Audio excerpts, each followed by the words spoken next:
This was our first home, so it was really exciting to finally get ourselves on the property market. But now we have a small family and we would really like to relocate. But unfortunately, we've recently discovered that we can't do that because our building has cladding on it.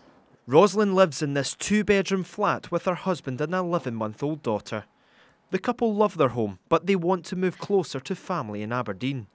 The trouble is, the exterior walls in the flats above theirs are covered in cladding, and obtaining a special safety certificate is proving almost impossible.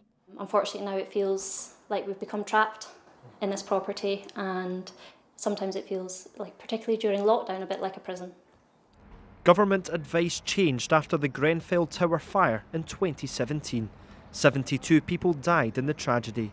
It highlighted how quickly fire can spread on cladding-covered buildings.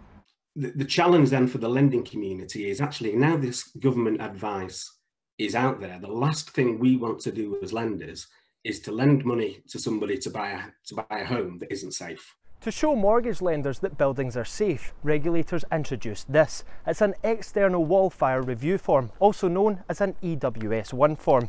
They introduced it to prove that buildings are fire safe, but there's only 5 people in the whole of Scotland with the right insurance to issue them. That means delays.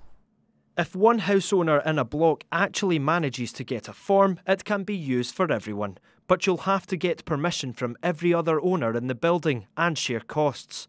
To comply, they need fire-resistant cladding, smoke control systems and 17 other safety measures. If the building fails to meet the new standards, then flat owners are left to foot the bill, which could end up costing up to £75,000 per leaseholder.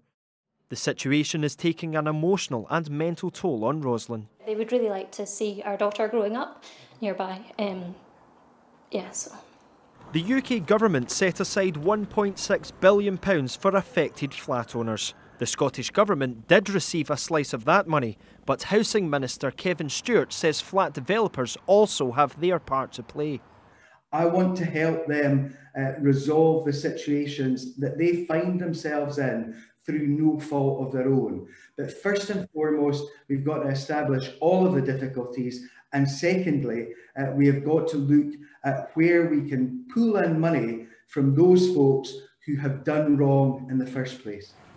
Industry leaders and government say they're working hard to find a solution. People like Rosalind hope that comes sooner rather than later. Brandon Cook, STV News.